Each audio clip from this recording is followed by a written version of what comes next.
Vision source ਦੇ doctor mini Randhawa ਆਪਣੇ ਹਸਮੁਖ ਸੁਭਾਅ ਲਈ ਜਾਣੇ ਜਾਂਦੇ ਹਨ ਤੇ ਪੇਸ਼ੈਂਟਸ ਨੂੰ ਵਧੀਆ ਸੇਵਾਵਾਂ ਇੱਕ ਖੁਸ਼ਨੁਮਾ ਮਾਹੌਲ ਵਿੱਚ ਪ੍ਰਦਾਨ ਕਰਦੇ ਹਨ। ਆਓ ਤੇ ਅੱਖਾਂ ਦੀ ਪੂਰਨ ਸਿਹਤ ਅਤੇ ਨਿਊਟ੍ਰੀਸ਼ਨਲ ਇਵੈਲੂਏਸ਼ਨ ਕਰਾਓ ਅਤੇ ਅੱਖਾਂ ਦੀ ਸਹੀ ਸੰਭਾਲ ਵਾਸਤੇ ਐਕਸਰਸਾਈਜ਼ਸ ਦੀ ਜਾਣਕਾਰੀ ਵੀ ਲਓ। Up to date vision care technology ਨਾਲ ਹਰ ਉਮਰ ਲਈ ਅੱਖਾਂ ਦੇ ਚੈੱਕਅਪਸ ਅਤੇ ਫਾਈਨੈਸਟ ਕੁਆਲਿਟੀ ਪ੍ਰਿਸਕ੍ਰਿਪਸ਼ਨ ਤੇ ਰੈਗੂਲਰ ਗਲਾਸਿਸ ਵਾਜਿਬ ਕੀਮਤਾਂ ਤੇ ਖਰੀਦੋ।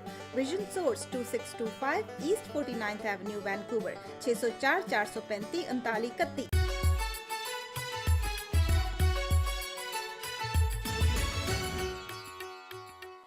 ਅੱਜ ਦੇ ਇਸ ਪ੍ਰੋਗਰਾਮ ਵਿੱਚ ਇੱਕ ਵਾਰ ਫਿਰ ਆਪ ਸਭ ਦਾ ਕਰਦਾ ਹਾਂ ਜੀ ਹਾਰਦਿਕ ਸਵਾਗਤ। ਗਿਆਨੀ ਜਗਦੀਸ਼ ਸਿੰਘ ਜੀ ਬੜੇ ਲੰਮੇ ਸਮੇਂ ਤੋਂ ਸਿੱਖੀ ਦਾ ਪ੍ਰਚਾਰ ਕਰ ਰਹੇ ਨੇ। ਪਿਛਲੇ 4 ਦਹਾਕਿਆਂ ਤੋਂ ਇਹ ਕਈ ਵੱਖਰੇ ਮੁਲਕਾਂ ਦੇ ਜਾ ਕੇ ਇਹਨਾਂ ਨੂੰ ਉੱਥੇ ਰਹਿ ਕੇ ਪ੍ਰਚਾਰ ਕੀਤਾ ਤੇ ਦੱਸਿਆ ਕਿ ਕਿਸ ਤਰੀਕੇ ਨਾਲ ਪ੍ਰੈਕਟੀਕਲ ਤੌਰ ਦੇ ਉੱਤੇ ਸਾਨੂੰ ਸਿੱਖੀ ਦੀ ਸਮਝ ਆਉਣੀ ਚਾਹੀਦੀ ਹੈ।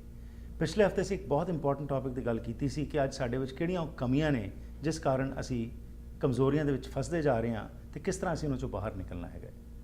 ਗਿਆਨੀ ਜਗਦੀਸ਼ ਸਿੰਘ ਜੀ ਮੁੱਖ ਸੇਵਾਦਾਰ ਵਜੋਂ ਸੇਵਾ ਨਿਭਾ ਰਹੇ ਨੇ ਗੁਰਦੁਆਰਾ ਸਿੰਘ ਸਭਾ ਸਰੀ ਦੇ ਵਿੱਚ ਤੇ ਅੱਜ ਦਾ ਵਿਸ਼ਾ ਵੀ ਇੱਕ ਬੜਾ ਇੰਪੋਰਟੈਂਟ ਟੌਪਿਕ ਹੈ ਜਿਹੜਾ ਕਿ ਸਾਡਾ ਰੋਜ਼ਮਰਾ ਜ਼ਿੰਦਗੀ ਨਾਲ ਤਾਲੁਕ ਰੱਖਦਾ ਹੈ। ਗੁਰਦੁਆਰੇ 'ਚ ਅਸੀਂ ਜਾਣਦੇ ਹਾਂ ਘਰਾਂ 'ਚ ਕੀ ਚੱਲ ਰਿਹਾ ਹੈਗਾ, ਆਲੇ ਦੁਆਲੇ ਕੀ ਚੱਲ ਰਿਹਾ ਹੈ। ਇਹ ਸਾਰੀ ਸਮੱਸਿਆਵਾਂ ਜਿਹੜੇ ਨੇ ਆਫਟਰ ਆਲ ਇਹਦਾ ਹੱਲ ਤਾਂ ਹੈ ਹੀ ਹੈ। ਜਿਸ ਤਰ੍ਹਾਂ ਭਾਈ ਸਾਹਿਬ ਨੇ ਪਿਛਲੇ ਹਫ਼ਤੇ ਗੱਲ ਕੀਤੀ ਸੀ ਬੜੀ ਇੰਪੋਰਟੈਂਟ ਕਿ ਗੁਰੂ ਨਾਨਕ ਸਾਹਿਬ ਨੇ ਜਾ ਕੇ ਜਾਂ ਸਾਡੇ ਗੁਰੂਆਂ ਨੇ ਕਿਤੇ ਜਾ ਕੇ ਕਿਸੇ ਨੂੰ ਕੰਡਮ ਨਹੀਂ ਕੀਤਾ, ਉਹਨਾਂ ਨੇ ਇੱਕ ਨਵਾਂ ਰਾਹ ਵਿਖਾਇਆ ਤੇ ਜਦੋਂ ਲੋਕ ਆਕਰਸ਼ਿਤ ਹੋਏ ਤਾਂ ਆਟੋਮੈਟਿਕਲੀ ਉਹ ਸਿੱਖੀ ਵਾਲੇ ਪਾਸੇ ਆ ਗਏ। ਪਰ ਅੱਜ ਤਾਂ ਇੱਕ ਇਹ ਵੀ ਦੌਰ ਚੱਲ ਰਿਹਾ ਹੈ ਕਿ ਪ੍ਰਚਾਰ ਤਾਂ ਬਹੁਤ ਹੋ ਰਿਹਾ ਜਿਸ ਤਰ੍ਹਾਂ ਭਾਈ ਸਾਹਿਬ ਨੇ ਕਿਹਾ ਸੀ, ਪਰ ਜੋ ਪ੍ਰਚਾਰ ਦਾ ਜੋ ਲੈਵਲ ਹੈ ਜਾਂ ਪ੍ਰਚਾਰ ਵਿੱਚ ਰਾਦਰ ਦੈਨ ਕਿ ਬਹੁਤ ਸਾਰੀਆਂ ਜਿਹੜੇ ਸਾਡੇ ਭੰਬਲ ਭੂਸੇ ਨੇ ਉਹ ਦੂਰ ਹੁੰਦੇ, ਅੱਜ ਉਹ ਕਨਫਿਊਜ਼ਨ ਵੱਧਦੀ ਜਾ ਰਹੀ ਹੈ। ਕਿਸ ਤਰੀਕੇ ਨਾਲ ਇਹ ਸਾਰੀ ਚੀਜ਼ਾਂ ਦੇ ਨਾਲ ਜੁੜ ਕੇ ਅਸੀਂ ਸਮਝ ਕੇ ਕੁਝ ਕਰ ਸਕਨੇ ਹਾਂ ਔਰ ਇਸ ਬਾਰੇ ਗੱਲਬਾਤ ਕਰਦੇ ਹਾਂ ਭਾਈ ਸਾਹਿਬ ਭਾਈ ਜਗਦੀਸ਼ ਸਿੰਘ ਜੀ ਨਾਲ। ਜੀ ਆਨ ਜੀ, ਵਾਹਿਗੁਰੂ ਜੀ ਕਾ ਖਾਲਸਾ ਵਾਹਿਗੁਰੂ ਜੀ ਕੀ ਫਤਿਹ। ਸਭ ਤੋਂ ਪਹਿਲਾਂ ਤਾਂ ਮੈਂ ਜਿੰਨੇ ਵੀ ਸਰੋਤੇ ਨੇ ਸੰਗਤਾਂ ਨੇ ਜੋ ਸੁਣ ਰਹੀਆਂ ਨੇ ਉਹਨਾਂ ਨੂੰ ਦਾਸ ਫਤਿਹ ਦੀ ਸਾਂਝ ਕਰਦਾ। ਵਾਹਿਗੁਰੂ ਜੀ ਕਾ ਖਾਲਸਾ ਵਾਹਿਗੁਰੂ ਜੀ ਕੀ ਫਤਿਹ।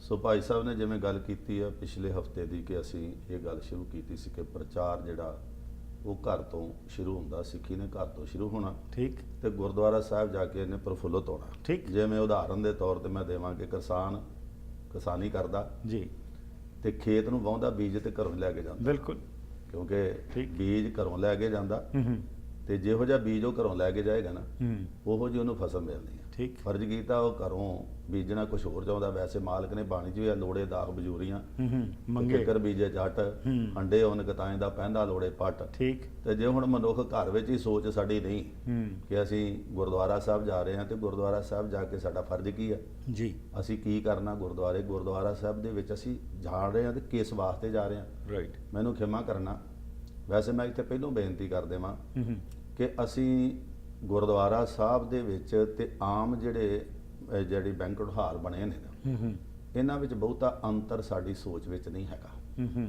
ਕਿਉਂਕਿ ਜਿਸ ਤਰੀਕੇ ਨਾਲ ਅਸੀਂ ਬੈਂਕਟ ਹਾਲ ਵਿੱਚ ਜਾ ਰਹੇ ਹਾਂ ਜੀ ਤਕਰੀਬਨ ਤਰੀਕਾ ਸਾਡਾ ਉਹੋ ਜਿਹਾ ਕਿ ਅਸੀਂ ਗੁਰਦੁਆਰਾ ਸਾਹਿਬ ਵਿੱਚ ਵੀ ਉਸੇ ਤਰੀਕੇ ਨਾਲ ਹੀ ਆ ਰਹੇ ਹਾਂ, ਰਾਈਟ। ਕਿਉਂਕਿ ਅਸੀਂ ਦੇਖਦੇ ਨਹੀਂ ਕਿ ਅਸੀਂ ਜਾ ਰਹੇ ਹਾਂ ਤੇ ਅਸੀਂ ਕਿਸ ਪਾਸੇ ਜਾ ਰਹੇ ਹਾਂ ਜੀ, ਤੇ ਸਾਨੂੰ ਜਾਣ ਵਾਸਤੇ ਕਦੀ ਸਾਡੀ ਸੋਚ ਜਿਹੜੀ ਹੈ ਨਾ ਉਹ ਮੈਂ ਸਮਝਦਾ ਵਾਂ ਵੀ ਸੁਣਨ ਨੂੰ ਤਾਂ ਅਸੀਂ ਬਹੁਤ ਕੁਝ ਸੁਣਿਆ, ਰਾਈਟ। ਮਾਤਾ ਗੰਗਾ ਦੀਆਂ ਸਾਖੀਆਂ ਤੇ ਪਾਤਸ਼ਾਹ ਨੇ ਵੀ ਗੱਲ ਕਿਹਾ ਸੀ ਵੀ ਤੂੰ ਗਏ ਸੀ ਤੇ ਕਿਵੇਂ ਗਏ ਸੀ, ਰਾਈਟ। ਤੇ ਆਪਾਂ ਵੀ ਹੁਣ ਇਹ ਸੋਚ ਲਈਏ ਵੀ ਜੇ ਸਾਖੀ ਸੁਣੀ ਆ ਤੇ ਉਸ ਸਾਖੀ ਨੂੰ ਅਸੀਂ ਆਪਣੇ ਮਨ ਤੇ ਵੀ ਲਿਆਉਣ ਦਾ ਯਤਨ ਕਰੀਏ ਕਿ ਮਾਤਾ ਗੰਗਾ ਨੂੰ ਕਿਵੇਂ ਪ੍ਰਾਪਤੀ ਹੋਈ ਸੀ, ਠੀਕ। ਬੇਸ਼ੱਕ ਅੱਜ ਦੇ ਨਵੇਂ ਯੁੱਗ ਨੇ ਇਹਨਾਂ ਚੀਜ਼ਾਂ ਨੂੰ ਕੰਡਮ ਕਰਨਾ ਸ਼ੁਰੂ ਕਰ ਦਿੱਤਾ।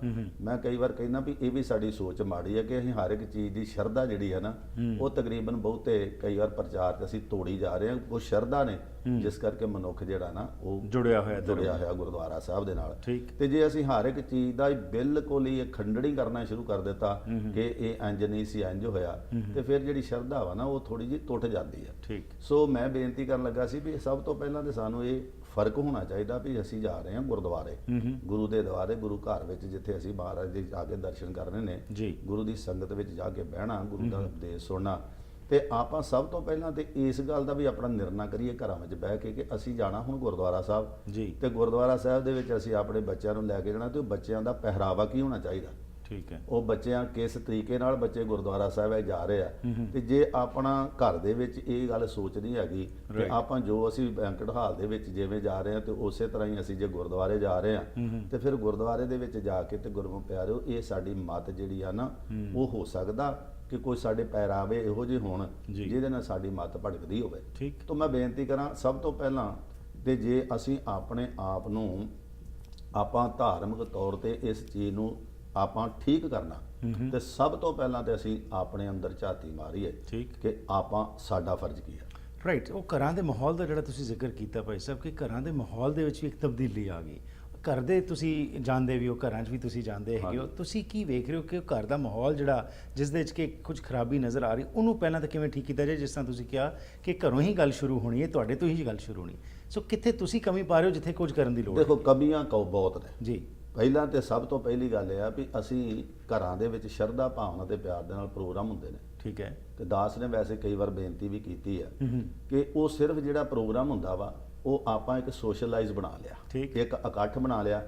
ਤਰੀਕਾ ਇਹ ਲੈ ਲਿਆ ਕਿ ਆਪਾਂ ਇੱਕ ਵਿੱਚ ਰੱਖ ਲਈਏ ਕਿ ਗੁਰੂ ਪਾਤਸ਼ਾਹ ਦਾ ਸਰੂਪ ਲੈ ਆਈਏ ਠੀਕ। ਤੇ ਕੀਰਤਨ ਕਰਾ ਲਈਏ ਤੇ ਨਾਲ ਸਾਡੀ ਸੋਸ਼ਲ ਲਾਈਫ, ਸਾਡਾ ਸੋਸ਼ਲ ਜਿਹੜੀ ਆਪਣੀ ਸੁਸਾਇਟੀ ਹੈ ਸਾਡੀ ਉਹ ਇਕੱਠੀ ਹੋ ਜੂਗੀ ਠੀਕ। ਤੇ ਆਪਾਂ ਸੰਗਤ ਦਾ ਨਾਲੇ ਬਖਸ਼ਿਸ਼ ਤੇ ਨਾਲੇ ਇਹ ਲੈ ਲਾਂਗੇ। ਰਾਈਟ। ਪਰ ਗੁਰਮੁਖ ਪਿਆਰਿਓ ਗੱਲ ਇਹ ਆ ਵੀ ਆਪਾਂ ਜੇ ਕੀਰਤਨ ਕਰ ਰਹੇ ਹਾਂ ਜਾਂ ਅਸੀਂ ਹੁਣ ਅੱਜ ਕੱਲ ਬਹੁਤਾ ਹਿਸਾਬ ਦਾ ਸੁਖਮਨੀ ਸਾਹਿਬ ਦੇ ਪਾਠ ਜੀ, ਤੇ ਜੀ, ਖੰਡ ਜੀ। ਪਾਠਾਂ ਸਾਹਿਬ ਦਾ Right. ਚੱਲ ਰਿਹਾ ਜੀ। ਤੇ ਖੰਡ ਪਾਠ ਸਾਹਿਬ ਦੇ ਵਿੱਚ ਵੀ ਅਸੀਂ ਘਰਾਂ 'ਚ ਜਾਣ ਦਾ ਮੌਕਾ ਮਿਲਦਾ ਤੇ ਪਾਠੀ ਇਕੱਲਾ ਹੀ ਪਾਠ ਕਰ ਰਿਹਾ ਹੁੰਦਾ ਤੇ ਬਾਕੀ ਪਰਿਵਾਰ ਦੇ ਜੀ ਜਿਹੜੇ ਨੇ ਉਹ ਸੰਗਤਾਂ ਦੀ ਆਓ ਭਗਤ 'ਚ ਲੱਗੇ ਹੋਏ ਨੇ ਜਾਂ ਬਾਹਰ ਜਿਹੜੇ ਆ ਉਹ ਟੈਂਟ ਲੱਗੇ ਨੇ ਉਹਨਾਂ ਵਿੱਚ ਖਾਣ ਪੀਣ ਦਾ ਇੰਤਜ਼ਾਮ ਜਿਹੜਾ ਉਹ ਚੱਲ ਰਿਹਾ। ਠੀਕ। ਤੇ ਪਾਠੀ ਦੇ ਲਾਗੇ ਕੋਈ ਬੈਠਾ ਨਹੀਂ, ਪਾਠੀ ਲਾਗੇ ਕੋਈ ਪਾਠ ਨਹੀਂ ਸੁਣਦਾ। Right. ਜੇ ਗੁਰੂ ਦੀ ਕਿਰਪਾ ਨਾਲ ਕਿਸੇ ਨੇ ਸੁਖਮਨੀ ਸਾਹਿਬ ਦੀ ਬਾਣੀ ਦਾ ਵੀ ਪਾਠ ਕਰਾਉਣਾ ਤੇ ਉਹਦਾ ਵੀ ਇਹੋ ਹਾਲ ਹੈ ਕਿ ਆਪਾਂ ਬਾਹਰ ਬੈਠੇ ਚਾਹ ਪਾਣੀ ਛਕ ਰਹੇ ਆ ਤੇ ਪਾਠੀ ਸਿੰਘ ਜਿਹੜਾ ਉਹ ਪਾਠ ਕਰ ਰਿਹਾ। ਠੀਕ।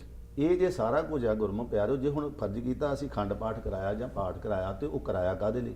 ਉਹਦਾ ਕਾਰਨ ਦਾ ਮਕਸਦ ਕੀ ਹੈ? ਮਕਸਦ ਇਹ ਸੀ ਨਾ ਵੀ ਅਸੀਂ ਬੈਠ ਕੇ ਗੁਰੂ ਦੀ ਗੋਦ ਵਿੱਚ ਗੁਰੂ ਦੀ ਬਾਣੀ ਪੜ੍ਹੀਏ। ਠੀਕ। ਕਿਉਂਕਿ ਮਹਾਰਾਜ ਵੀ ਕਹਿੰਦੇ ਇਹ ਮਨ ਹਰ ਜੀ ਧਿਆਏ ਤੂੰ ਇੱਕ ਮਨ ਇੱਕ ਚਿੱਤ ਭਾਏ। ਇਹ ਮਨ ਤੇ ਚੇਤਨ ਨਾਲ ਮਨ ਤੇ ਕਰ ਲਿਆ ਠੀਕ। ਕਿ ਗੁਰੂ ਦੀ ਕਿਰਪਾ ਨਾਲ ਵੀ ਸਾਰੇ ਹੀ ਖੰਡ ਪਾਠ ਕਰਾਉਣਾ, ਚਿੱਤ ਲੱਗਾ ਹੀ ਨਹੀਂ ਠੀਕ। ਤੇ ਫਿਰ ਉਹ ਆਪਾਂ ਕਰਾ ਤੇ ਲਿਆ ਪਰ ਉਹਦੇ ਚ ਸਾਨੂੰ ਮਿਲਿਆ ਕੀ ਠੀਕ ਇਹ ਹੈ। ਆਪਾਂ ਆਪ ਹੀ ਜਾਣਦੇ ਜੀ। ਆ। ਮੈਂ ਬੇਨਤੀ ਕਰਾਂ ਬੜੀਆਂ ਘਾਟਾਂ ਨੇ, ਘਾਟਾ ਤੇ ਇੱਥੋਂ ਤੱਕ ਭਈ ਹੋਵੇ ਸਿੱਖ ਦਾ ਘਰ, ਜੀ। ਸਿੱਖ ਦਾ ਘਰ ਤੇ ਸਿੱਖ ਇੱਕ ਵੀ ਨਾ ਘਰ ਵਿੱਚ ਹੋਵੇ। ਹੂੰ। ਆਪਾਂ ਹੁਣ ਕਿਹੜੇ ਹਿਸਾਬ ਨਾਲ ਕਵਾਂਗੇ ਵੀ ਸਿੱਖ ਦਾ ਘਰ? ਠੀਕ। ਕਮ ਸੋ ਕਮ ਪਹਿਲਾਂ ਸਮਿਆਂ ਦੇ ਵਿੱਚ ਸਾਡੇ ਬਜ਼ੁਰਗ ਸਿੱਖ ਸਨ, Right. ਸਾਡੇ ਭੈਣ ਭਰਾ ਸਿੱਖ ਸਨ, ਸਾਡੇ ਰਾਂਢੀ ਗੁਆਂਢੀ ਰਿਸ਼ਤੇਦਾਰ ਸਿੱਖ ਸਨ। ਅੱਜ ਤੇ ਬਹੁਤਿਆਂ ਪਰਿਵਾਰਾਂ ਦੇ ਵਿੱਚ ਜਦੋਂ ਜਾਣ ਦਾ ਮੌਕਾ ਮਿਲਦਾ, ਬੇਸ਼ੱਕ ਇਸ ਗੱਲ ਨੂੰ ਲੋਕ ਨਾ ਚੰਗੀ ਸਮਝਣ, ਪਰ ਦਾਸ ਤੇ ਵੈਸੇ ਗੁਰਦੁਆਰਾ ਸਾਹਿਬ ਵੀ ਗੱਲ ਕਰਦੇ। ਅਰਦਾਸ ਤੇ ਜੀ ਤੁਸੀਂ ਤਾਂ ਜਿਹੜੇ ਫੰਕਸ਼ਨ ਹੁੰਦੇ ਨੇ ਉੱਥੇ ਵੀ ਜਾ ਕੇ ਇਹੀ ਗੱਲਾਂ ਕਰਦੇ ਹੈਗੇ ਹੋ, ਤੁਸੀਂ ਨਹੀਂ ਪਿੱਛੇ ਹਟਦੇ ਇਹ ਜੋ ਸੱਚ ਹੈਗਾ ਇਸ ਨੂੰ ਅੱਗੇ ਲਿਆਉਣ ਦੇ ਵਿੱਚ। ਹੁਣ ਉਹ ਜੇ ਸਿੱਖ ਦਾ ਘਰ ਹੋਵੇ ਤੇ ਸਿੱਖ ਇੱਕ ਵੀ ਨਾ ਹੋਵੇ ਜੀ। ਤੇ ਹੁਣ ਤੁਸੀਂ ਦੱਸੋ ਵੀ ਪਾਰਕ ਦੇ ਵਿੱਚ ਗੱਡੀਆਂ ਲੱਗੀਆਂ ਹੋਣ ਬਹੁਤ ਸਾਰੀ, ਤੇ ਗੱਡੀਆਂ ਦੀ ਪਛਾਣ ਕੀ ਆ? ਜੀ। ਉਹਦਾ ਮੋਟੋ ਜਿਹੜਾ ਉੱਤੇ ਬਿਲਕੁਲ, ਲਿਖਿਆ ਵੀ ਆ ਨਿਸ਼ਾਨ ਕੰਪਨੀ ਦੀ ਗੱਡੀ ਆ, ਹੋਂਡਾ ਦੀ ਆ, ਫੋਰਡ ਦੀ ਆ, ਇਹ ਬਿਲਕੁਲ। ਕਿਹੜੀ ਆ? ਕਿੱਥੋਂ ਪਛਾਣ ਕਰਦੇ ਆ Right. ਅਸੀਂ ਇਹਨਾਂ ਚੀਜ਼ਾਂ ਤੋਂ? ਜੀ। ਹੁਣ ਸਿੱਖ ਜਿਹੜਾ ਨਾ ਆਪਣੀ ਪਛਾਣ ਤਕਰੀਬਨ ਇਦਾਂ ਹੀ ਕਰਾਉਣੀ ਸ਼ੁਰੂ ਕਰ ਦਿੱਤੀ ਕਿ ਦਸਤਾਰ ਨਹੀਂ ਸਜਾਉਣੀ, ਕੇਸ ਰੱਖਣੇ ਨਹੀਂ, ਕਿਸੇ ਨੇ ਖੰਡਾ ਗਲੇ 'ਚ ਪਾ ਲਿਆ, ਕਿਸੇ ਨੇ ਖੰਡਾ ਗੁਰਮੁਖ ਪਿਆਰਿਓ ਸਿਰ ਤੇ ਲਟਕਾ ਲਿਆ ਤੇ ਕਿਸੇ ਨੇ ਕੜਾ ਪਾ ਕੇ ਦੱਸਦਾ ਕਿ ਮੈਂ ਸਿੱਖ ਹੈਗਾ। Right. ਪਰ ਗੁਰਮੁਖ ਪਿਆਰਿਓ ਅੱਜ ਸਿੱਖੀ ਕਿੱਥੇ? ਅਗਰ ਘਰਾਂ ਵਿੱਚ ਜਾਂਦਿਆਂ ਵੀ ਸਾਨੂੰ ਕੋਈ ਸਿੱਖ ਨਹੀਂ ਮਿਲਦਾ ਤੇ ਫਿਰ ਕਿਵੇਂ ਸਾਡੀ ਸਿੱਖੀ ਜਿਹੜੀ ਉਹ ਸਭ ਤੋਂ ਪਹਿਲਾਂ ਤੇ ਜਿਹੜੀ ਗੱਲ ਤੁਸੀਂ ਕੀਤੀ ਆ ਨਾ, ਜੀ। ਆਪਾਂ ਘਰ ਦੇ ਵਿੱਚੋਂ ਇਸ ਨੂੰ ਤੋਰੀਏ, ਘਰ ਦੇ ਵਿੱਚੋਂ ਸਿੱਖੀ ਤੁਰ ਪਵੇ ਤੇ ਫਿਰ ਇਹ ਜਦੋਂ ਗੁਰਦੁਆਰੇ ਜਾਣਾ ਤੇ ਸਭ ਤੋਂ ਪਹਿਲਾਂ ਅਸੀਂ ਵੀ ਗੁਰਦੁਆਰਾ ਕੀ ਹੈ? ਠੀਕ। ਸਾਨੂੰ ਇਹ ਵੀ ਤਾਂ ਸਮਝ ਹੋਣੀ ਚਾਹੀਦੀ ਹੈ ਵੀ Right. ਅਸੀਂ ਗੁਰਦੁਆਰੇ ਚੱਲੇ ਆ ਤੇ ਗੁਰਦੁਆਰੇ ਲੈਣ ਕੀ ਚੱਲੇ ਆ? ਜੀ। ਅਸੀਂ ਗੁਰਦੁਆਰੇ ਤੇ ਜਾ ਰਹੇ ਹਾਂ ਪਰ Right. ਗੁਰਦੁਆਰੇ ਜਾ ਕੇ ਸਾਡਾ ਫਰਜ਼ ਮਕਸਦ ਕੀ ਹੈ? ਸਭ ਕਿਉਂ ਤੋਂ ਜਾ ਪਹਿਲਾਂ ਰਹੇ ਤੇ ਗੁਰਦੁਆਰੇ ਸਾਡਾ ਫਰਜ਼ ਕੀ? ਅਸੀਂ ਲੰਗਰ ਛਕਣ ਚੱਲੇ ਆ, ਕੀ ਅਸੀਂ ਪਰਿਵਾਰਾਂ ਨੂੰ ਮਿਲਣ ਚੱਲੇ ਆ, Right. ਕੀ ਅਸੀਂ ਕੀਰਤਨ ਸੁਣਨ ਵਾਸਤੇ ਚੱਲੇ ਆ, ਕੀ ਅਸੀਂ ਕੋਈ ਸੇਵਾ ਕਰਨ ਵਾਸਤੇ ਚੱਲੇ ਆ? ਜੀ। ਪਰ ਇਹ ਸਾਡੇ 'ਚ ਗੱਲਾਂ ਨਹੀਂ ਹੈਗੀਆਂ ਕਿਉਂਕਿ ਅਸੀਂ ਇਹਨਾਂ ਚੀਜ਼ਾਂ ਨੂੰ ਭੁੱਲ ਗਏ ਆ। ਅਸੀਂ ਗੁਰਦੁਆਰਾ ਸਾਹਿਬ ਦੇ ਵਿੱਚ ਮਹਾਰਾਜ ਦੀ ਬਖਸ਼ਿਸ਼ ਹੈ, ਕਿਰਪਾ ਹੈ, ਸੰਗਤ ਆਉਂਦੀ ਆ। ਪਰ ਮੈਂ ਕਈ ਵਾਰ ਬੇਨਤੀ ਕਰਿਆ ਕਰਦਾ ਵੀ ਕਿੰਨੇ ਕੁ ਪਰਿਵਾਰ ਐਸੇ ਨੇ ਜਾਂ ਕਿੰਨੇ ਕੁ ਗੁਰੂ ਦੇ ਐਸੇ ਸਿੱਖ ਨੇ ਜਿਨ੍ਹਾਂ ਦੇ ਮਨ ਵਿੱਚ ਇਹ ਭਾਵਨਾ ਹੋਵੇ ਵੀ ਚਲੋ ਭਈ ਐਤਵਾਰ ਨੂੰ ਸੰਗਤਾਂ ਨੇ ਆਉਣਾ। ਜਿਵੇਂ ਪਹਿਲਾਂ ਜ਼ਮਾਨਿਆਂ ਦੇ ਵਿੱਚ ਤੁਸੀਂ ਗੁਰੂ ਪਾਤਸ਼ਾਹ ਦੇ ਕਿਤੇ ਬਚਨ ਸੁਣੇ ਜਾਂ ਸਾਖੀ ਸੁਣੀ ਹੋਗੀ ਕਿ ਗੁਰੂ ਦੇ ਸਿੱਖ ਸ਼ਰਧਾ ਭਾਵਨਾ ਤੇ ਪਿਆਰ ਨਾਲ ਭਾਈ ਮੰਝ ਜੀ ਵਰਗੇ ਲੱਕੜਾਂ ਦੀ ਸੇਵਾ ਕਰਦੇ ਸੀ। Right. ਕੋਈ ਗੁਰਮੁਖ ਪਿਆਰਿਓ ਕੋਸ਼ਿਸ਼ ਦੀ ਸੇਵਾ ਕਰਦਾ ਹੀ, ਕੋਈ ਕਿਸੇ ਤਰੀਕੇ ਦੀ ਸੇਵਾ ਕਰਦਾ ਹੀ। ਬਾਬਾ ਅਮਰਦਾਸ, ਗੁਰੂ ਅਮਰਦਾਸ ਜੀ ਮਹਾਰਾਜ ਬਾਬਾ ਅਮਰਦਾਸ ਦੇ ਰੂਪ ਦੇ ਵਿੱਚ ਕਿੰਨਾ ਸਮਾਂ ਉਹ ਲਿਆ ਕੇ ਪਾਣੀ ਤੇ ਜਲ ਲਿਆ ਕੇ ਤੇ ਗੁਰੂ ਪਾਤਸ਼ਾਹ ਦਾ ਇਸ਼ਨਾਨ ਕਰਾਉਂਦੇ ਰਹੇ ਜੀ। ਤੇ ਉਹਨਾਂ ਦੀ ਸੇਵਾ ਕਿੰਨੀ ਸੀ। ਅੱਜ ਸੇਵਾਵਾਂ ਜਿਹੜੀਆਂ ਸਾਡੀਆਂ ਖਤਮ ਹੋ ਗਈਆਂ। ਗੁਰਦੁਆਰਾ ਸਾਹਿਬ ਵਿੱਚ ਜਾਣ ਦੀ ਸ਼ਰਧਾ ਬਹੁਤ ਹੈ, ਇਹ ਨਹੀਂ ਕਿ ਨਹੀਂ, ਸੰਗਤਾਂ ਬੜਾ ਮਹਾਰਾਜ ਦੀ ਬਖਸ਼ਿਸ਼ ਹੈ, ਕਿ ਸੰਗਤਾਂ ਆਉਂਦੀਆਂ ਨੇ, ਪਰ ਆਪਣੇ ਫਰਜ਼ ਜਿਹੜੇ ਆ ਨਾ ਗੁਰਮੁਖ ਪਿਆਰਿਓ, ਅਸੀਂ ਗੁਰਦੁਆਰੇ ਦੇ ਪ੍ਰਤੀ ਜੀ। ਉਹ ਅਸੀਂ ਭੁੱਲ ਗਏ ਹਾਂ। ਕਿਉਂਕਿ ਗੁਰਦੁਆਰੇ ਦੇ ਵਿੱਚ ਅਸੀਂ ਕਰਨੀ ਸੀ ਸੇਵਾ, ਜੀ ਅਸੀਂ ਕਰਨਾ ਸੀ ਗੁਰੂ ਦੀ ਬਖਸ਼ਿਸ਼ ਦੁਆਰਾ, ਅਸੀਂ ਸੁਣਨਾ ਸੀ ਕੀਰਤਨ, ਅਸੀਂ ਮਹਾਰਾਜ ਦੀ ਬਖਸ਼ਿਸ਼ ਦੁਆਰਾ ਸੁਣਨਾ ਸੀ ਇਤਿਹਾਸ। Right. ਪਰ ਇਹਨਾਂ ਗੱਲਾਂ ਤੋਂ ਅਸੀਂ ਦੂਜੇ ਹੋ ਕੇ ਸਿਰਫ ਤੇ ਸਿਰਫ ਅਸੀਂ ਇੱਕ ਸੋਸ਼ਲਾਈਜ਼ ਕਰਨ ਵਾਸਤੇ ਅਸੀਂ ਇੱਕ ਸਥਾਨ ਬਣਾ ਲਿਆ ਕਿ ਜਿੱਥੇ ਸਾਡਾ ਸੰਗਤਾਂ ਦਾ ਇਕੱਠ ਹੋ ਸਕੇ, ਜਿੱਥੇ ਬਹਿ ਕੇ ਅਸੀਂ ਆਪਣੇ ਪਰਿਵਾਰਕ ਜੀਵਨ ਦੀਆਂ ਵਿਚਾਰਾਂ ਜਿਹੜੀਆਂ ਉਹਨਾਂ ਨੂੰ ਸਾਂਝੀਆਂ ਕਰ ਸਕੀਏ।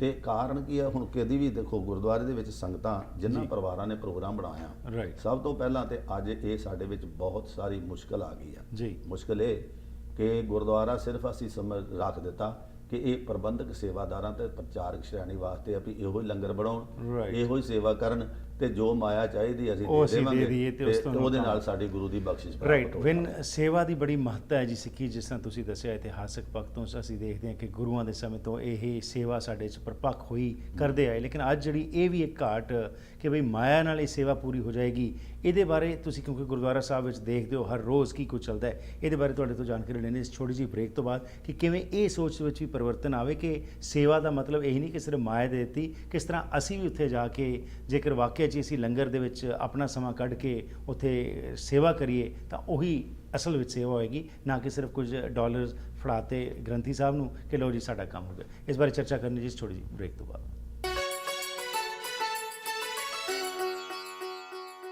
ਕੀ ਤੁਸੀਂ ਕਰਜ਼ੇ ਦੇ ਬੋਝ ਹੇਠ ਦੱਬੇ ਹੋ? ਸਮਝ ਨਹੀਂ ਆਉਂਦਾ ਕੀ ਕਰੋ? ਫਾਈਨੈਂਸ਼ੀਅਲ ਪ੍ਰੋਬਲਮਸ ਤੁਹਾਡੀ ਫੈਮਿਲੀ ਲਾਈਫ ਦੇ ਉੱਤੇ ਮਾੜਾ ਅਸਰ ਪਾ ਸਕਦੀਆਂ ਹਨ। ਜੇ ਤੁਸੀਂ ਇਸ ਮੁਸ਼ਕਲ 'ਚ ਹੋ ਤਾਂ ਅਸੀਂ ਤੁਹਾਡੀ ਮਦਦ ਕਰ ਸਕਦੇ ਹਾਂ। ਅਸੀਂ ਤੁਹਾਡੇ ਕਰਜ਼ੇ ਨੂੰ ਵੱਧ ਤੋਂ ਵੱਧ ਘਟਾ ਕੇ ਰਹਿੰਦੀ ਰਕਮ ਨੂੰ ਇੰਟਰਸਟ ਫ੍ਰੀ ਕਿਸ਼ਤਾਂ 'ਚ ਬਦਲ ਸਕਦੇ ਹਾਂ। ਅਸੀਂ ਤੁਹਾਨੂੰ ਕਰਜ਼ੇ ਤੋਂ ਮੁਕਤ ਕਰਾ ਕੇ ਨਵੀਂ ਜ਼ਿੰਦਗੀ ਜੀਣ ਵਿੱਚ ਤੁਹਾਡੀ ਮਦਦ ਕਰ ਸਕਦੇ ਹਾਂ। 1866-790-8984 ਬਿਜ਼ਨਸ ਸੋਲੂਸ਼ਨਜ਼, ਤੁਹਾਡੀ ਪਰੇਸ਼ਾਨੀ ਵਿੱਚ ਤੁਹਾਡਾ ਸਾਥੀ।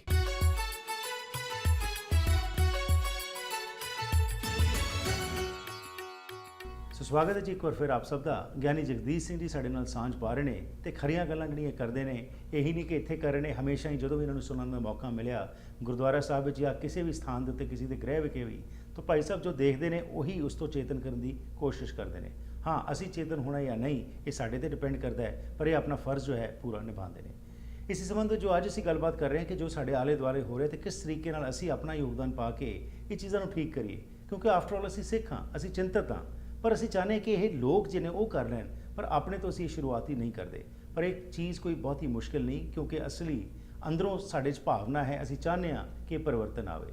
ਪਰ ਜਿਸ ਤਰੀਕੇ ਨਾਲ ਅੱਜ ਸਮਾਜ ਦੇ ਵਿੱਚ ਜੋ ਚੀਜ਼ਾਂ ਬਣਦੀਆਂ ਜਾ ਰਹੀਆਂ ਨੇ, ਤੇ ਜਿਸ ਤਰੀਕੇ ਨਾਲ ਭਾਈ ਸਾਹਿਬ ਨੇ ਲੰਗਰ ਦਾ ਜ਼ਿਕਰ ਕੀਤਾ ਸੀ ਬ੍ਰੇਕ ਤੋਂ ਪਹਿਲਾਂ ਕਿ ਗੁਰਦੁਆਰੇ ਸਾਹਿਬ ਵਿੱਚ ਵੀ ਇੱਕ ਆਦਤ ਬਣਦੀ ਜਾ ਰਹੀ ਹੈ ਕਿ ਮਾਇਆ ਫੜਾਓ, ਸਾਨੂੰ ਬਣਿਆ ਬਣਾਇਆ ਮਿਲ ਜਾਏ, ਅਸੀਂ ਉੱਥੇ ਆਈਏ, ਲੋਕਾਂ ਨੂੰ ਮਿਲੀਏ, ਖਾਈਏ ਤੇ ਫਿਰ ਚਲੇ ਜਾਈਏ ਤੇ ਸਾਡਾ ਕੰਮ ਜਿਹੜਾ ਹੈ ਉਹ ਖਤਮ ਹੋ ਜਾਏ। ਪਰ ਇਸ ਨਾਲ ਕੀ ਨੁਕਸਾਨ ਹੋ ਰਿਹਾ ਹੈ ਤੇ ਕਿਉਂ ਇਸ ਦੀ ਜ਼ਰੂਰਤ ਹੈ ਕਿ ਆਪਣੇ ਬੱਚਿਆਂ ਨੂੰ ਖਾਸ ਤੌਰ ਉੱਤੇ ਇਹ ਸੇਵਾ ਦੇ ਨਾਲ ਜੋੜਿਆ ਜਾਏ, ਤਾਂ ਕਿ ਉਹਨਾਂ ਦੇ ਮਨ ਵਿੱਚ ਵੀ ਇਹ ਗੱਲ ਪੈਦਾ ਹੋ ਸਕੇ ਕਿ ਇਹ ਸੇਵਾ ਦਾ ਮਤਲਬ ਇਹੀ ਹੈ ਕਿ ਅਸੀਂ ਆਪਣਾ ਅਨਕੰਡੀਸ਼ਨਲੀ ਮਨੋਂ ਕਿਸੇ ਦੀ ਸੇਵਾ ਕਰੀਏ। ਆਓ ਜਾਣਕਾਰੀ ਲੈਂਦੇ ਹਾਂ ਭਾਈ ਸਾਹਿਬ ਤੋਂ ਹੋਰ ਇਸ ਵਿਸ਼ੇ ਬਾਰੇ।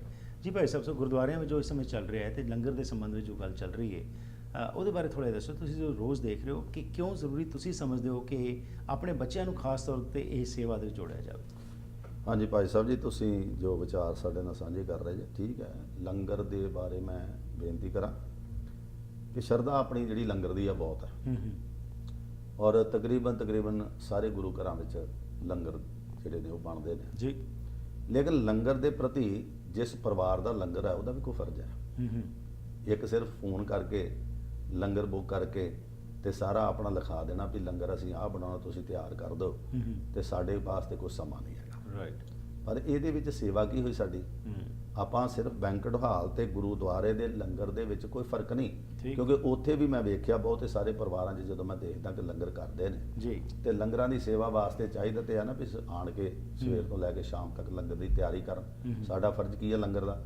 ਸਭ ਤੋਂ ਪਹਿਲਾਂ ਤੇ ਫਰਜ਼ ਹੈ ਕਿ ਲੰਗਰ ਤਿਆਰ ਕਰਨਾ ਜੀ, ਲੰਗਰ ਵਰਤਾਉਣਾ, ਸੰਗਤਾਂ ਨੂੰ ਛਕਾਉਣਾ, ਬਰਤਨ ਚੁੱਕਣੇ, ਬਰਤਨਾਂ ਦੀ ਸਫਾਈ ਕਰਨੀ, ਫਿਰ ਜਾਣ ਤੋਂ ਪਹਿਲਾਂ ਜਿੰਨੇ ਵੀ ਲੰਗਰ ਦੇ ਬਰਤਨ ਨੇ ਉਹਨਾਂ ਨੂੰ ਸਾਫ਼ ਕਰਕੇ ਚੰਗੀ ਤਰ੍ਹਾਂ ਆਪਣੀ ਸੇਵਾ ਜਿਹੜੀ ਸੇਵਾ ਤੇ ਹੋਈ ਹੈ Right. ਜੇ ਹੁਣ ਕੋਈ ਕਵੇ ਕਿ ਮਾਇਆ ਨਾਲ ਮੈਂ ਸੇਵਾ ਕਮਾ ਲਾਂ, ਜੇ ਮਾਇਆ ਨਾਲ ਸੇਵਾ ਕਮਾਉਣੀ ਹੁੰਦੀ ਤੇ ਗੁਰੂ ਪਾਤਸ਼ਾਹ ਨੂੰ ਬਾਬਾ ਅਮਰਦਾਸ ਜੀ ਦੇ ਰੂਪ ਦੇ ਵਿੱਚ ਇੰਨਾ ਸਮਾਂ ਜਿਹੜਾ ਉਹਨਾਂ ਨੇ ਪਾਣੀ ਧੋ ਕੇ ਜਲ ਧੋ ਕੇ ਗੁਰੂ ਪਾਤਸ਼ਾਹ ਦੇ ਦਰਸ਼ਨ ਕਰਾਏ, ਇਸ਼ਨਾਨ ਕਰਾਏ ਨੇ, ਉਹਨਾਂ ਨੂੰ ਇਹ ਲੋੜ ਨਾ ਜੀ। ਪੈਂਦੀ। ਫਿਰ ਗੁਰੂ ਪਾਤਸ਼ਾਹ ਦੀ ਕਿਰਪਾ ਨਾਲ ਆਪਣੇ ਲੰਗਰ ਦੇ ਵਿੱਚ ਗੁਰੂ ਦੇ ਸਿੱਖਾਂ ਨੇ ਕਿੰਨੀ ਸੇਵਾ ਕੀਤੀ ਔਰ ਕਿੰਨੀ ਸੇਵਾ ਕਰਦੇ ਰਹੇ ਜੀ। ਲੇਕਿਨ ਅੱਜ ਤੇ ਅਸੀਂ ਹਰ ਇੱਕ ਚੀਜ਼ ਜਿਹੜੀ ਗੁਰਮੁਖ ਪਿਆਰਿਓ ਬਣੀ ਬਣਾਤੀ ਚਾਹੁੰਦੇ। ਮੈਂ ਕਈ ਵਾਰ ਬੇਨਤੀ ਕਰਦਾ, ਅੱਜ ਮਾਇਆ ਦਾ ਯੁੱਗ ਆ ਜੀ। ਔਰ ਮਾਇਆ ਦਾ ਪ੍ਰਭਾਵ ਇਹਨਾਂ ਕਿ ਮਾਇਆ ਮਮਤਾ ਮੋਹਣੀ ਜਿਨ ਵਿਣ ਦੰਤਾ ਜਗ ਖਾਇਆ। ਮਾਇਆ ਨੇ ਸਾਰੇ ਜਗ ਨੂੰ ਆਪਣੇ ਲਪੇਟ ਵਿੱਚ ਲਿਆ।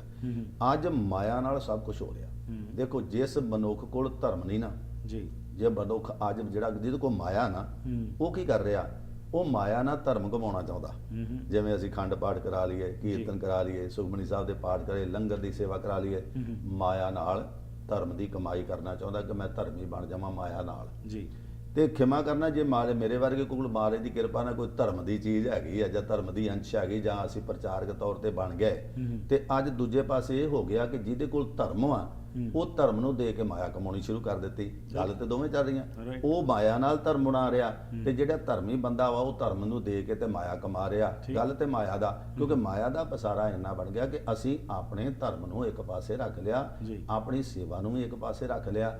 ਸੇਵਾ ਤੇ ਗੁਰਮੁਖ ਪਿਆਰਿਓ ਦੋ ਥੰਮ ਨੇ ਸਿੱਖੀ ਦੇ, ਸੇਵਾ ਤੇ ਸਿਮਰਨ।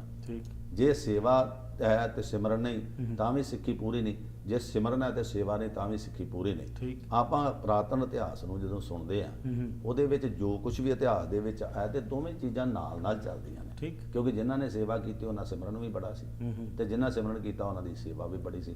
ਅੱਜ ਖਿਮਾ ਕਰਨਾ, ਇਹ ਦੋਵੇਂ ਚੀਜ਼ਾਂ ਸਾਡੇ ਕੋਲ ਹੈ ਨਹੀਂਗੀ। ਨਾ ਸਾਡੇ ਕੋਲ ਸਿਮਰਨ ਹੈ, ਨਾ ਸਾਡੇ ਕੋਲ ਸੇਵਾ।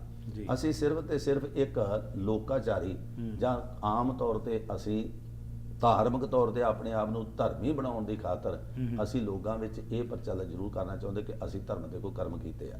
ਪਰ ਧਰਮ ਦੇ ਕਰਮ ਜਿਹੜੇ ਨੇ, ਇਹ ਗੁਰਮੁਖ ਪਿਆਰਿਓ, ਇਹਨਾਂ ਚੀਜ਼ਾਂ ਨਾਲ ਤੇ ਪਾਤਸ਼ਾਹ ਕਦੀ ਵੀ ਸਾਨੂੰ ਮਾਫ ਨਹੀਂ ਕਰਦੇ, ਕਿਉਂਕਿ ਉਹਨਾਂ ਨੇ ਆਪ ਗੁਰਬਾਣੀ ਦੇ ਵਿੱਚ ਸਾਡੇ ਨਾਲ ਇਹ ਵਚਨ ਸਾਂਝੇ ਕੀਤੇ ਨੇ ਕਿ ਨਾ ਤੋਂ ਆਵੇਂ ਵਸ ਬਹੁਤ ਘਣਾਵਣੇ ਤੇ ਨਾ ਤੋਂ ਆਵੇਂ ਵਸ ਵੇਦ ਪੜਾਵਣੇ।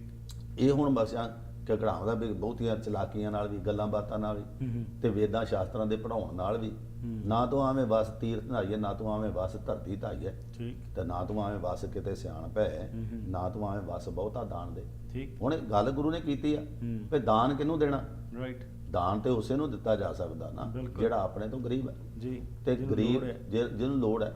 ਪਰ ਅਸੀਂ ਗੁਰਮੁਖ ਪਿਆਰਿਓ ਦਾਨ, ਇਸ ਨੂੰ ਅਸੀਂ ਗੁਰਦੁਆਰਾ ਸਾਹਿਬ ਦੇ ਵਿੱਚ ਵੀ ਗੁਰੂ ਪਾਤਸ਼ਾਹ ਨੂੰ ਵੀ ਦਾਨ ਹੀ ਦੇਣ ਲੱਗ ਪਏ। ਅਸੀਂ ਦਾਨ ਦਿੱਤਾ ਜੀ, ਇਹ ਗਲਤ ਨਹੀਂ ਹੈਗੀ। ਉੱਥੇ ਤੇ ਭੇਟਾ, ਉੱਥੇ ਤੇ ਭੇਟਾ ਸ਼ਰਧਾ ਭਾਵਨਾ ਤੇ ਪਿਆਰ ਦੇ ਨਾਲ ਅਸੀਂ ਗੁਰੂ ਚਰਨਾਂ ਵਿੱਚ ਭੇਟਾ ਰੱਖਣੀ।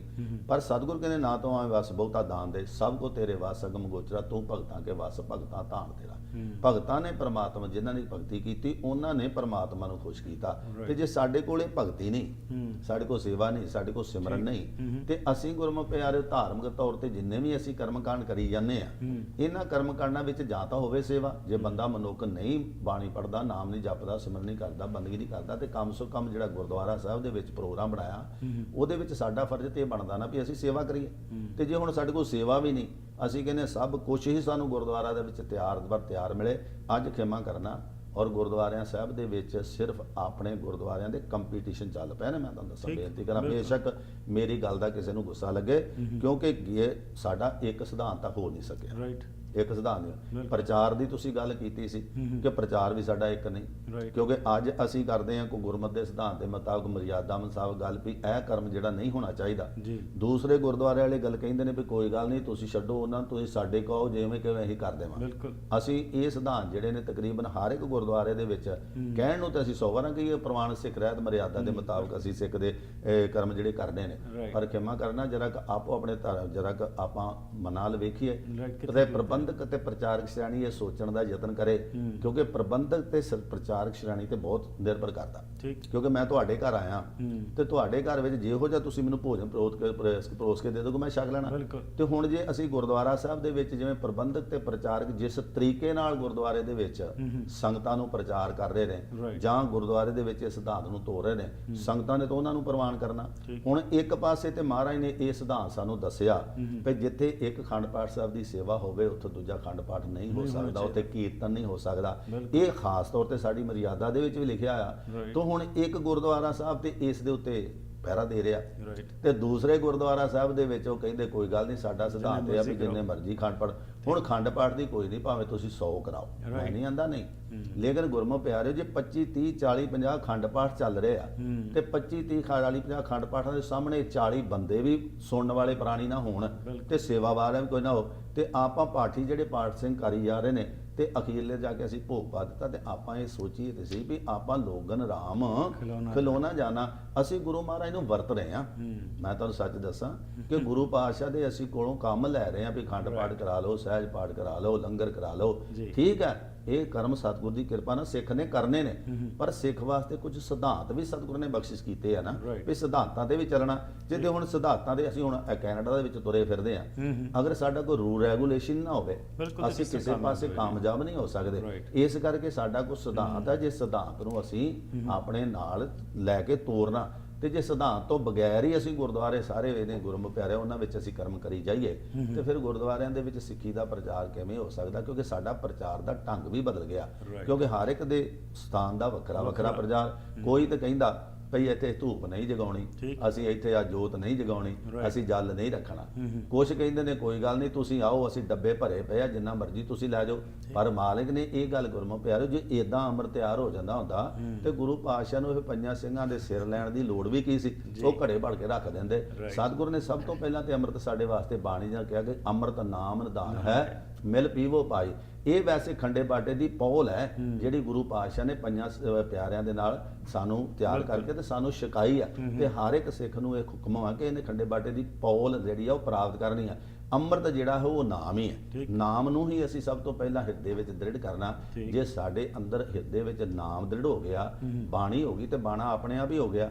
ਹੋ ਸਕਦਾ ਸਾਨੂੰ ਬਾਣੇ ਦੀ ਕਿਤੇ ਪ੍ਰੋਬਲਮ ਹੋਵੇ, ਬੇਨਤੀ ਕਰਾਂ, ਹੋ ਸਕਦਾ ਕਿਤੇ ਬਾਣੇ ਦੀ ਪ੍ਰੋਬਲਮ ਹੋਵੇ ਕਿ ਸਾਨੂੰ ਜੌਬ ਤੇ ਕਿਸੇ ਪ੍ਰੋਬਲਮ ਹੋਵੇ, ਪਰ ਖਿਮਾ ਕਰਨਾ ਸਿੱਖ ਨੂੰ ਬਾਣੀ ਦੀ ਤੇ ਪ੍ਰੋਬਲਮ ਨਹੀਂ। ਬਾਣੀ ਤੇ ਹਰ ਇੱਕ ਸਿੱਖ ਪੜ੍ਹ ਸਕਦਾ ਨਾ, ਪਰ ਅੱਜ ਸਾਡੇ ਇਹ ਹੋ ਗਿਆ ਕਿ ਅਸੀਂ ਬਾਣੀ ਪੜ੍ਹਨ ਤੋਂ ਵੀ ਦੂਰ ਹੋ ਗਏ ਹਾਂ, ਅਸੀਂ ਬਾਣਾ ਰੱਖਣ ਤੋਂ ਵੀ ਦੂਰ ਹੋ ਗਏ ਹਾਂ, ਅਸੀਂ ਗੁਰਦੁਆਰਿਆਂ ਦੇ ਵਿੱਚ ਸਿੱਖ ਸਿਧਾਂਤਾਂ ਦੇ ਮੁਤਾਬਕ ਸੇਵਾ ਤੋਂ ਵੀ ਦੂਰ ਹੋ ਗਏ ਹਾਂ। ਅਸੀਂ ਲੰਗਰ ਵੀ ਕਰਾਉਨੇ ਆ, ਸਭ ਕੁਝ ਕਰਦੇ ਆ, ਲੇਕਿਨ ਅਸੀਂ ਇਹ ਮਨ ਵਿੱਚ ਜ਼ਰੂਰ ਆਸਾ ਰੱਖਦੇ ਹਾਂ ਕਿ ਸਾਡੇ ਵਾਸਤੇ ਲੰਗਰ ਵੀ ਬਣਿਆ ਬਣਾਤਾ ਸਾਨੂੰ ਮਿਲ ਜੇ, ਸਾਡੇ ਬਰਤਨ ਵੀ ਕੋਈ ਸਾਫ਼ ਕਰਨ ਵਾਲਾ ਹੋਵੇ, ਮਾਇਆ ਨਾਲ ਹੀ ਅਸੀਂ ਸਭ ਕੁਝ ਕਰ ਲਈਏ। ਜੇ ਮਾਇਆ ਨਾਲ ਸਭ ਕੁਝ ਮਿਲਦਾ ਤੇ ਗੁਰਮੁਖ ਪਿਆਰਿਓ ਬੜੇ ਬੜੇ ਇੱਥੇ ਲੋਕ ਅਮੀਰ ਨੇ, ਉਹ ਗੁਰੂ ਪਾਤਸ਼ਾਹ ਨੂੰ ਆਪਣੇ ਘਰ ਹੀ ਬਿਠਾ ਸਕਦੇ। ਤੇ ਮਾਇਆ ਦੇ ਨਾਲ ਤੇ ਮਲਕ ਭਾਗੋ ਵੀ ਮਾਇਆ ਵਾਲਾ ਸੀ, ਤੇ ਮਲਕ ਭਾਗੋ ਦੇ ਘਰ ਜਾਣ ਦੇ ਬਜਾਏ ਗੁਰੂ ਨਾਨਕ ਪਾਤਸ਼ਾਹ ਨੇ ਭਾਈ ਲਾਲੋ ਦੀ ਕੋਧਰੇ ਦੀ ਰੋਟੀ ਜਿਹੜੀ ਸੀ ਉਹ ਪ੍ਰਸ਼ਾਦਾ ਛਕਿਆ ਸੀ। ਉਹਦਾ ਕਾਰਨ ਕੀ ਸੀ?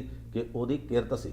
ਇਸੇ ਕਰਕੇ ਸਤਿਗੁਰੂ ਨੇ ਸਾਡੇ ਕੋਲ 3 ਬਚਨ ਵੀ ਦਿੱਤੇ ਕਿ ਤੂੰ ਨਾਮ ਜਪਣਾ, ਵੰਡ ਛਕਣਾ ਤੇ ਧਰਮ ਦੀ ਕਿਰਤ ਕਰਨੀ। ਪਰ ਅੱਜ ਸਿੱਖ ਕੋਲੋਂ ਇਹ ਤਿੰਨੇ ਚੀਜ਼ਾਂ ਜਿਹੜੀਆਂ ਨੇ ਅਲੋਪ ਹੋ ਰਹੀਆਂ। ਨਾ ਇਹਦੇ ਕੋਲ ਨਾਮ ਜਪਣ ਵਾਲੀ ਚੀਜ਼ ਰਹਿ ਗਈ, ਨਾ ਧਰਮ ਦੀ ਕਿਰਤ ਰਹਿ ਗਈ, ਨਾ ਗੁਰਮੁਖ ਪਿਆਰਿਓ ਇੱਕ ਵੰਡ ਛਕਣ ਵਾਲਾ ਹੀ ਕੰਮ ਹੋ ਗਿਆ। ਪਰ ਅਸੀਂ ਤਾਂ ਸਿਰਫ ਠੀਕ ਹੈ, ਗੁਰਦੁਆਰਾ ਸਾਹਿਬ ਤੇ ਮਹਾਰਾਜ ਦੀ ਬਖਸ਼ਿਸ਼ ਸਾਡੇ ਕੋਲ ਬਹੁਤ ਨੇ, ਪਰ ਮੈਂ ਬੇਨਤੀ ਕਰਾਂ ਸਿੱਖ ਜਗਤ ਨੂੰ, ਗੁਰਮੁਖ ਪਿਆਰਿਓ, ਗੁਰਦੁਆਰੇ ਨੂੰ ਗੁਰਦੁਆਰਾ ਸਮਝੀ। ਕਿ ਗੁਰਦੁਆਰੇ ਦਾ ਮਤਲਬ ਕੀ ਆ? ਗੁਰਦੁਆਰੇ ਹੋਏ ਸੋਝੀ ਪਾਏ ਸੀ, ਏਤ ਦੁਆਰੇ ਧੋਏ ਅੱਛਾ ਹੋਏ ਸੀ, ਮੈਲੇ ਹੱਛੇ ਕਾ ਵਿਚਾਰ ਆਪ ਵਰਤਾਏ ਸੀ। ਮਾਲੇ ਨੇ ਗੁਰੂ ਕੀ ਕਿਰਪਾ ਕਰਨੀ ਆ, ਇੱਥੇ ਸਾਨੂੰ ਸੋਝੀ ਮਿਲਣੀ ਹੈ। ਬਿਲਕੁਲ। ਤੇ ਜੇ ਅਸੀਂ ਇੱਥੇ ਆਣ ਕੇ ਸੁਣਿਆ ਹੀ ਕੋਈ ਨਾ, ਬੈਠੇ ਹੀ ਨਾ, ਸੰਗਤ ਨਾ ਕੀਤੀ, ਅੱਜ ਸਾਡਾ ਦੁਖਾਂਤ ਹੈ। ਅਸੀਂ ਸਿਰਫ ਆਉਣੇ ਤਾਂ ਹੈ ਗੁਰਦੁਆਰੇ, ਇਹ ਨਹੀਂ ਕਿ ਨਹੀਂ, ਬੜੀ ਕਿਰਪਾ, ਬੜੀ ਰਹਿਮਤ, ਅੰਮ੍ਰਿਤ ਵੇਲੇ ਤੋਂ ਲੈ ਕੇ ਸ਼ਾਮ ਤੱਕ ਸੰਗਤਾਂ ਸ਼ਰਧਾ ਭਾਵਨਾ ਤੇ ਪਿਆਰ ਨਾਲ ਆਉਂਦੀਆਂ, ਪਰ ਸਾਡੇ ਪਾਸ ਸਮਾਂ ਨਹੀਂ ਹੈਗਾ ਕਿ ਅਸੀਂ ਬੈਠ ਕੇ ਗੁਰੂ ਦੀ ਗੋਦ ਵਿੱਚ ਕੋਈ ਗੁਰੂ ਦੇ ਬਚਨ ਸੁਣ ਸਕੀਏ। ਤੇ ਅੱਜ ਲੋੜ ਹੈ, ਮੈਂ ਬੇਨਤੀ ਕਰਾਂਗਾ ਸਾਰੀਆਂ ਸਿੱਖ ਸੰਗਤਾਂ ਨੂੰ, ਜੋ ਮਾਈ ਭਾਈ ਪਾਣੀ ਸੁਣਦੇ ਨੇ, ਭਾਈ ਆਪਣੇ ਘਰਾਂ ਦੇ ਵਿੱਚ ਸਭ ਤੋਂ ਪਹਿਲਾਂ ਬੱਚਿਆਂ ਨਾਲ ਬਹਿ ਕੇ ਇਹ ਵਿਚਾਰ ਕਰੋ ਵੀ ਬੱਚਾ ਅਸੀਂ ਗੁਰਦੁਆਰੇ ਜਾ ਰਹੇ ਹਾਂ ਤੇ ਗੁਰਦੁਆਰੇ ਜਾਣ ਦਾ ਸਾਡਾ ਮਕਸਦ ਕੀ ਆ? ਸਾਡਾ ਮਕਸਦ ਇਹ ਹੈ ਗੁਰੂ ਦੇ ਚਰਨਾਂ ਵਿੱਚ ਨਮਸਕਾਰ ਕਰੋ, ਗੁਰੂ ਦੇ ਚਰਨਾਂ ਵਿੱਚ ਬਹਿ ਕੇ ਕੀਰਤਨ, ਕਥਾ, ਪ੍ਰਚਾਰ, ਗੁਰੂ ਦੀ ਬਾਣੀ, ਪਾਠ ਇਹ ਸਰਵਣ ਕਰੋ। ਤੇ ਨਾਲ ਨਾਲ ਗੁਰਮੁਖ ਪਿਆਰਿਓ, ਪਲ ਇਹ ਇਕੱਲਾ ਸਰਵਣ ਕਰਕੇ ਨਹੀਂ, ਜੇ ਸਰਵਣ ਕਰਨ ਦੀ ਗੱਲ ਹੁੰਦੀ ਤੇ ਗੁਰੂ ਪਾਤਸ਼ਾਹ ਨੇ ਬਾਣੀ ਵਿੱਚ ਵੀ ਬੜਾ ਸੋਹਣਾ ਕਿਹਾ, ਕਿਆ ਪੜ੍ਹੀਏ ਕਿਆ ਗੁਣੀਏ, ਕਿਆ ਬੇਦ ਪਰਾਨਾ ਸੁਣੀਏ, ਪੜ੍ਹੇ ਸੁਣੇ ਕਿਆ ਹੋਈ, ਜੋ ਸਹਿ ਨਾ ਮਿਲੇ ਸੋਈ। ਜੇ ਪੜ੍ਹਨ ਸੁਣਨ ਦਾ ਲਾਂ ਲਾਭ, ਜੇ ਸਾਡੇ ਮਨ ਦੀ ਅਵਸਥਾ ਬਦਲ ਜਾਵੇ। ਤੇ ਮੈਂ ਕਈ ਵਾਰ ਬੇਨਤੀ ਵੀ ਕਰਿਆ ਕਰਦਾ, ਪੱਥਰ ਨਾ ਪਾਣੀ ਵਿੱਚ ਪਿਆ ਤੇ ਪਿਆਰ ਰਵੇ, 20 ਸਾਲ ਪਿਆਰ ਰਵੇ, ਤੇ ਕੱਢੋ ਤੇ ਉਹ ਸੁੱਕੇ ਦਾ ਸੁੱਕਾ। ਤੇ ਅਸੀਂ ਭਾਵੇਂ ਸਾਰੀ ਉਮਰ ਗੁਰਮੁਖ ਪਿਆਰਿਓ ਗੁਰੂ ਦੇ ਘਰ ਵਿੱਚ ਜਾ ਕੇ ਗੁਰੂ ਦੇ ਗੋਦ ਵਿੱਚ ਬਹਿ ਕੇ ਸੰਗਤ ਕਰਦੇ ਰਹੀਏ ਜੀ। ਤੇ ਗੁਰੂ ਦੀ ਸੇਵਾ ਵਿੱਚ ਜੁੜੇ ਰਹੀਏ। ਤੇ ਜੇ ਸਾਡੇ ਮਨ ਦੀ ਬਿਰਤੀ ਨਹੀਂ ਸਾਡੀ ਬਦਲੀ, ਬਿਲਕੁਲ। ਉਸੇ ਤਰ੍ਹਾਂ ਅਸੀਂ ਕਾਮੀ ਆ, ਕ੍ਰੋਧੀ ਆ, ਲੋਭੀ ਆ, ਹੰਕਾਰੀ ਆ, ਜਾਂ ਅਸੀਂ ਗੁਰਮੁਖ ਪਿਆਰਿਓ ਇੱਕ ਦੂਜੇ ਤੋਂ ਵੈਰ ਵਿਰੋਧ, ਜਾਤ ਪਾਤ, ਊਚ ਨੀਚ ਦੇ ਅਜੇ ਤੱਕ ਵੀ ਧਾਰਨੀ ਆ, ਤੇ ਫਿਰ ਗੁਰਮੁਖ ਪਿਆਰਿਓ ਗੁਰੂ ਦੇ ਸਿਧਾਂਤ ਦੀ ਗੱਲ ਥੋੜੀ ਹੈ, ਤੇ ਫਿਰ ਆਪਣੀ ਸਿਧਾਂਤ ਦੀ ਗੱਲ ਆ ਨਾ। ਬਿਲਕੁਲ ਤੇ ਜੀ। ਜਿਵੇਂ ਅਸੀਂ ਕਰ ਲਈਏ ਉਵੇਂ ਹੀ ਹੋਣਾ ਚਾਹੀਦਾ। ਤੇ ਅੱਜ ਗੁਰੂ ਪਾਸੋਂ ਵੀ ਅਸੀਂ ਕਹਿੰਦੇ ਆ ਵੀ ਉਹ ਹੋਣਾ ਚਾਹੀਦਾ ਜੋ ਜੋ ਅਸੀਂ ਸਾਡੇ ਚਾਹੁੰਦੇ ਹਾਂ। ਮੈਂ ਬੇਨਤੀ ਕਰਾਂ, ਜਿੰਨਾ ਸਿੱਖ ਨੇ ਗੁਰਦੁਆਰੇ ਸਵਾਰੇ ਆ ਨਾ, ਜੀ ਮੈਂ ਬੇਨਤੀ ਕਰਾਂ, ਮੈਂ ਸਿੰਗਾਪੁਰ ਹੁਣੇ ਥੋੜਾ ਸਮਾਂ ਪਹਿਲਾਂ ਮੈਨੂੰ ਜਾਣਾ ਜੀ। ਪਿਆ ਅਚਾਨਕ, ਜੀ। ਔਰ ਹਰ ਇੱਕ ਜੇ ਸਿੱਖ ਗੁਰਦੁਆਰੇ ਵਿੱਚ ਗਿਆ ਤੇ ਹਰ ਇੱਕ ਗੁਰਦੁਆਰੇ 'ਚ ਰੈਨੋਵੇਸ਼ਨ ਹੋ ਰਹੀ ਹੈ। ਠੀਕ। ਕੋਈ ਮੱਥੇ ਸਵਾਰ ਰਿਹਾ, ਕੋਈ ਇੱਟਾਂ ਲਾ ਰਿਹਾ, ਕੋਈ ਸੰਗਮਰਮਰ ਪੱਥਰ ਲਾ ਲਿਆ। ਜੀ। ਤੇ ਖਿਮਾ ਕਰਨਾ, ਗੁਰਦੁਆਰਿਆਂ ਜਦੋਂ ਮੈਂ ਸਿੱਖੀ ਵੱਲ ਵੇਖਿਆ ਤੇ ਸਿੱਖੀ ਬਿਲਕੁਲ ਪਤਤ ਔਰ ਸਿੱਖ ਹੈ ਹੀ ਨਹੀਂ ਹੈ। ਔਰ ਮੈਂ ਉੱਥੇ ਬੇਨਤੀ ਜ਼ਰੂਰ ਕੀਤੀ ਕਿ ਗੁਰਮੁਖ ਪਿਆਰਿਓ, ਜੇ ਸਿੱਖ ਜਿੰਨਾ ਸਿੱਖ ਨੇ ਗੁਰਦੁਆਰੇ ਸਵਾਰਨ ਨੂੰ ਕਿਤੇ ਚਿਰ ਲਾਤਾ ਨਾ ਸਮਾਂ, ਜੀ। ਜੇ ਕਿਤੇ ਆਪਣੇ ਚਿਹਰੇ ਸਵਾਰ ਲੈਂਦਾ ਨਾ,